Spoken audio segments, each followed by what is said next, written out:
रात के अंधेरे को चीरती मुंबई की तरफ बढ़ती एक बोट जमीन पर पहुंचते ही पलक झपकते ही एक दैत्यनुमा कार में तब्दील हो गई और इसके बाद सुनसान रास्तों पर कुछ दूर जाने के बाद कहीं गुम हो गई। मुंबई की एक आलीशान बिल्डिंग की कार पार्किंग में, जहां चीखें और शोर तो बहुत है मगर अंधेरा उससे कहीं ज्यादा। तभी चीखों और शोरों को चीरती हुई वही दैत्यनुमा कार जो समुद्र के रास्ते मुंबई आई थी, वही कार अंधेरे को चीरती कार पार्किंग में बेधड़क चली आ रही थी और एक एक कर कारों को ठोकरें मारती हुई कई कारों को उड़ाती जा रही थी। आखिर में जाकर वो कार एक पिलर से टकराकर रुक गई। उसी कार की रोशनी जब दीवार पर पड़ी तो हम देखते हैं कि एक वैम्पायर एक लड़की की गर्दन में दांत गड़ाए हुए खून चूस रहा था। कार की चकाचौंध लाइट में नर वैम्पायर विचलित हो गया और लड़की की डेड बॉडी को साइड में फेंकता हुआ वहीं दूसरी ओर वो वैम्पायर सीधा कार के ऊपर कूद गया और एक हाथ से कार का शीशा तोड़ता हुआ कार ड्राइवर की गर्दन पर पहुंचने की कोशिश करने लगा। मगर इससे पहले कि वो वैम्पायर कुछ और कर पाता, ड्राइवर ने वैम्पायर के हाथ को ही काट खाया, जिसके डर से वो वैम्पायर अपनी जान बचाने के लिए वापस भागने को हुआ। पर तब तक कार ड्राइवर कार से उतरकर आहिस्ता कदमों से वैम्पायर की ओर बढ़ने लगा। ड्राइवर की आंखों से शोले निकलने लगे थे और अब वो खुद एक भयानक ड्रैकुला में तब्दील हो गया था। ड्रैकुला ने सामने गिड़गिड़ाते हुए वैम्पायर को गर्दन से पकड़ उसका सारा खून निचोड़ना शुरू कर दिया। इस वैम्पायर की चीख सुनकर और वैम्पायर्स भी वहां आ गए। एकदम से इतने सारे वैम्पायर्स को देखकर ड्रैकुला शांत हो गया।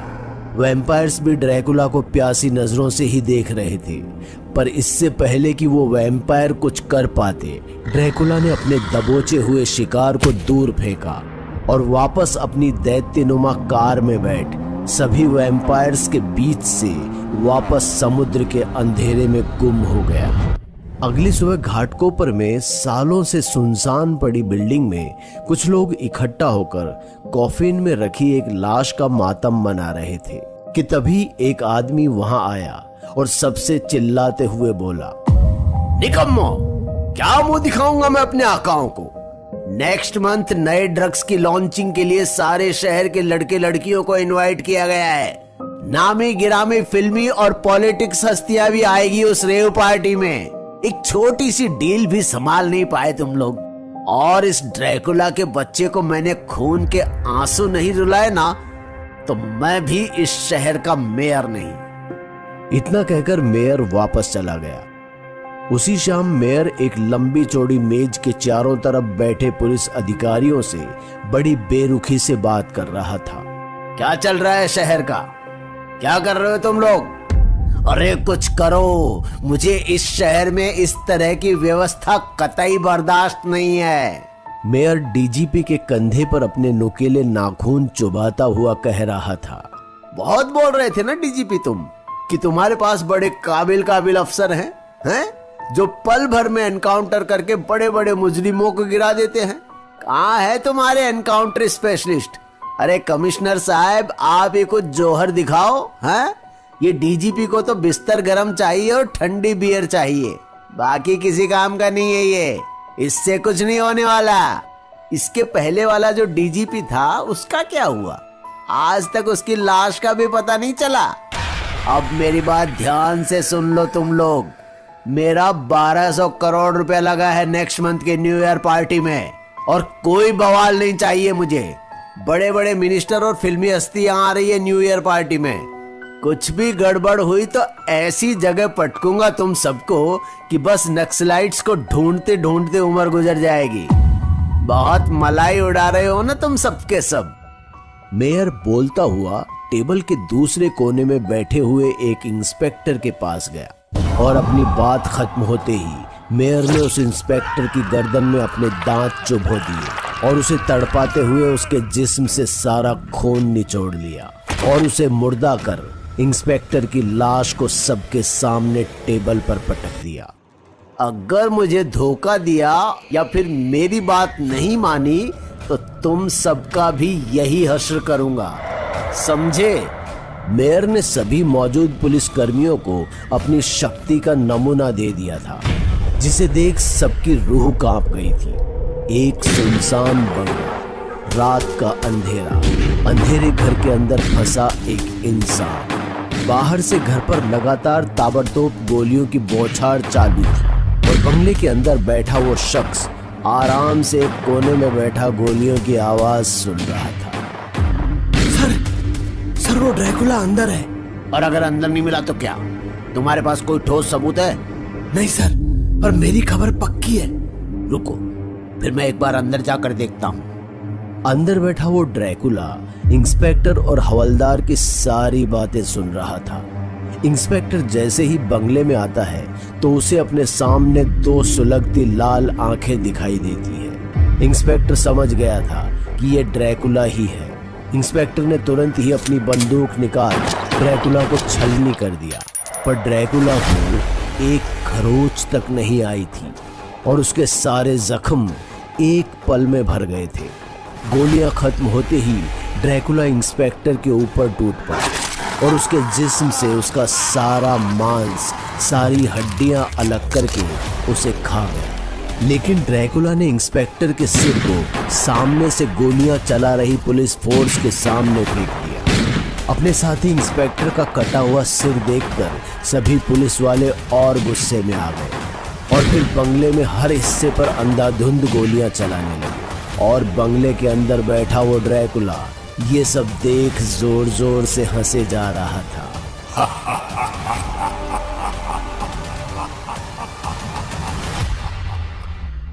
कॉलेज से लेकर स्कूल तक हर जगह न्यू ईयर पार्टी के जश्न की तैयारियां चल रही है। सभी तैयारियों में लगे हुए हैं। वहीं मेयर के कुछ चमचे स्कूल और कॉलेज के बच्चों को लुभाने में लगे हुए हैं, जिसके लिए मेयर के चमचों ने रईस लड़कों और खूबसूरत लड़कियों के लुभावने रूप धारण किए हुए हैं, जिनका टारगेट हर वर्ग की लड़की और लड़कों को न्यू ईयर पार्टी में ले जाना था, जो कि न्यू ईयर पार्टी कम रेव पार्टी ज्यादा थी। सभी कॉलेजेस में न्यू ईयर पार्टी की धूमधाम थी। लगभग सभी लड़के लड़कियां न्यू ईयर पार्टी जो कि मेयर ने ऑर्गेनाइज की थी उसमें जाना चाहते थे, जिसके लिए सभी को फ्री पासेस बांटे गए थे। इधर मेयर अपने कमरे में खुद को इंजेक्ट करा रहा था, जो कि असल में ड्रग्स था, जिसके ओवरडोज से इंसान वैम्पायर बन जाया करते थे। और अब मेयर भी धीरे धीरे वैम्पायर में तब्दील होने लगा था। उसे अब सिर्फ खून चाहिए था, इंसानों का ताजा खून। तभी दरवाजे पर किसी ने दस्तक दी।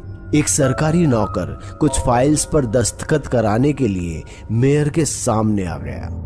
मेयर खुद भी दीवार की तरफ मुंह करके खड़ा था। जैसे ही नौकर ने मेयर के पास साइन के लिए फाइल्स आगे बढ़ाई, मेयर के पलटते ही सरकारी नौकर डर गया। उसने वापस भागने की नाकाम कोशिश की, मगर हार गया, क्योंकि तब तक मेयर उसकी गर्दन में दांत गड़ा चुका था और सारा खून पीता जा रहा था। जब नौकर के जिस्म का सारा खून खत्म हो गया तो मेयर ने अपने होठों से खून को पोंछते हुए कहा, अब देखता हूं ड्रैकुला, तुझ में कितनी पावर है। इतना कहकर मेयर सीधा अपनी न्यू ईयर पार्टी में चल दिया। चारों तरफ से पहाड़ों से घिरा रत्नागिरी का जंगल। शाम ढल चुकी थी। स्कूल और कॉलेजेस के बच्चे डीजे की धुन पर अपने फेवरेट सेलिब्रिटी के साथ थिरकते हुए, और जिन लोगों को थकान हो रही थी वो ड्रग्स लेने के लिए बीच जंगल की ओर जा रहे थे। ड्रैकुला भी इस पार्टी में मौजूद था। उसने जब लोगों को बीच जंगल में जाते देखा तो उसे ये बात हजम नहीं हुई। ड्रैकुला ने जब उन लोगों का पीछा किया तो उसकी भी आंखें फटी की फटी रह गई, क्योंकि मेयर सबको ड्रग्स का ओवरडोज देकर उन्हें अपनी तरह वैम्पायर बना रहा था, अपनी एक फौज खड़ी कर रहा था। ड्रैकुला के आते ही मेयर को उसकी खुशबू आ गई थी। तभी मेयर ने हंसते हुए कहा, आ गए डीजीपी, आखिर तुम्हें भी इस जगह का पता चल ही गया। खैर कोई बात नहीं, इस ड्रैकुला के लिबास में पूरी नौटंकी वाले लग रहे हो तुम। अगर तुम्हें इसी तरह की ड्रामा कंपनी का नमूना बनना था तो मरने की क्या जरूरत थी, मान जाते मेरी बात। आज मैं इंसानों के बीच छुपा वो वैम्पायर हूं जो कुछ भी कर सकता है। मैंने ऑफर दिया था ना तुमको, अगर तुम मेरे साथ मिल जाते तो आज अपने परिवार के साथ होते। बहुत अफसोस होता है मुझे तुम्हारे परिवार के बारे में सोचकर। खामखा मरना पड़ा तुम्हारी बीवी और बच्चे को। एक ही बेटा था ना तुम्हारा, सुना है बहुत मन्नतों के बाद पैदा हुआ था बेचारा। बहुत तरस आता है बेचारे की तकदीर पर, जो तुम जैसे सेल्फिश बाप के घर पैदा हुआ। कितना प्यारा बच्चा था, पर तुम्हारी एक जिद की वजह से बेचारे को अपनी जान से हाथ धोना पड़ा। मेयर के इतना कहते ही ड्रैकुला मेयर की गर्दन को अपने पंजों से जकड़ लेता है, जिससे नुकीले नाखून मेयर की गर्दन के अंदर तक धंस जाते हैं और ड्रैकुला मेयर को हवा में उठा लेता है। तभी मेयर की अभी अभी बनाई हुई वैम्पायरों की सेना ड्रैकुला से लड़ने को तैयार हो जाती है और वो एक साथ ड्रैकुला पर हमला बोल देते हैं। ड्रैकुला अब कमजोर पड़ने लगा था। बोला था ना तुझे, मुझसे पंगा मत ले, मैं तुझे बर्बाद कर दूंगा। पहले तेरे परिवार को मारा और आज तेरी बारी है। पर ड्रैकुला भी आज अपनी पूरी तैयारी के साथ आया था। उसने तुरंत ही अपनी जेब से कुछ इंजेक्शन निकाले और उन्हें लगाते ही ड्रैकुला और भी पावरफुल हो गया। उसने एक झटके में खुद को दबोच रखी मेयर की वैम्पायर सेना को दूर पटक दिया। ड्रैकुला की पावर देखकर वहां मौजूद बचे हुए सभी सेलिब्रिटी और बच्चे डर के मारे वहां से भागने लगे। अब ड्रैकुला और वैम्पायर दोनों एक दूसरे के सामने आ चुके थे। दोनों एक दूसरे की जान के दुश्मन बन एक दूसरे से लड़ रहे थे। कभी वैम्पायर ड्रैकुला पर लात और मुक्कों की बरसात करता तो कभी ड्रैकुला वैम्पायर पर, लेकिन किसी तरह ड्रैकुला ने मेयर पर पकड़ बनाई हुई थी कि तभी पुलिस की फोर्स ने मेयर और ड्रैकुला को चारों ओर से घेर लिया। पुलिस को चारों तरफ आता देख मेयर के द्वारा बनाए गए वैम्पायर्स भागने को हुए ही थे कि पुलिस फोर्स ने अंधाधुंध फायरिंग करके उन्हें वहीं ढेर कर दिया। मगर ड्रैकुला और मेयर पर गोलियों का कोई असर नहीं हुआ। ओए खबरदार, अगर किसी ने कोई होशियारी करी तो मैं उसे यहीं ढेर कर दूंगा। मैं शहर का नया डीजीपी हूँ। नया डीजीपी ड्रैकुला को वार्न करता हुआ मेयर को उसके हवाले करने को कह रहा था, ताकि वो नया डीजीपी मेयर को कानून के मुताबिक सजा दिला सके। तभी ड्रैकुला, जो कि पुराना डीजीपी रह चुका था, वापस से अपने असली इंसानी रूप में आ जाता है। पुराने डीजीपी को वापस अपने रूप में आते ही नया वाला डीजीपी उसे पहचान चुका था। फिर एकदम से सलाम करते हुए बोला, सर आपकी ये हालत कैसे हुई? इस पर ड्रैकुला ने नए डीजीपी से कहा, उस रात के अंधेरे में जब मैं अपने बंगले पर पहुंचा तो मेरे बंगले के तैनात सभी गार्ड्स का कत्ल हो चुका था। घर के अंदर घुप अंधेरा था। मैं मोबाइल की लाइट जलाता हुआ कमरे के अंदर जा ही रहा था कि तभी फर्श पर मैं अपने 10 साल के बेटे की खून से लथपथ लाश देखकर टूट गया। फिर एक कमरे में दर्द भरी कराहने की आवाज आई। मैं जैसे ही कमरे में गया तो बेड पर मेरी पत्नी खून से लथपथ दम तोड़ने ही वाली थी कि मुझे देखते ही बोली, खत्म हो गया सब कुछ अर्जुन। मेरी पत्नी मर चुकी थी कि तभी घर के बाहर से अंधाधुंध फायरिंग होने लगी। मैंने पुलिस कंट्रोल रूम में फोन भी किया, पर किसी ने मेरा फोन नहीं उठाया। मैं तुरंत समझ गया कि ये सारा का सारा ट्रैप मेयर का है, क्योंकि मैं उसी का पर्दाफाश करने वाला था। अपनी पत्नी और बेटे को खोने के बाद मैंने मेयर पर केस भी किया, पर बिना सबूत और बिना गवाहों के मेयर साफ बच गया। मैं टूट चुका था। इसी फ्रस्ट्रेशन में मैं वर्सोवा बीच के किनारे देर रात बैठा कुछ सोच ही रहा था कि एक बूढ़ा मेरे पास आया। शायद वो मेरे मन की बात जानता था। उसने कहा, दुश्मन जब घिनौना हो तो उसके विनाश के लिए हमें भी घिनौना बनना पड़ता है। और इतना कहकर उसने मुझे एक खून से भरा कटोरा पीने को दिया। पहले तो मुझे बड़ा अजीब सा लगा, और अब मेरे पास खोने के लिए कुछ बचा ही नहीं था जो मैं इतना सोचता। मैंने वो खून का कटोरा मुंह से लगाया और सारा पी गया, जिसने मुझे एक ड्रैकुला बना दिया। ड्रैकुला अभी डीजीपी को अपनी कहानी बता ही रहा था कि तभी मेयर ने ड्रैकुला के ऊपर एक बार फिर से हमला कर दिया। ड्रैकुला की आंखें गुस्से से लाल हो चुकी थी। वो पहले से ज्यादा खोखलार और ताकतवर हो गया था।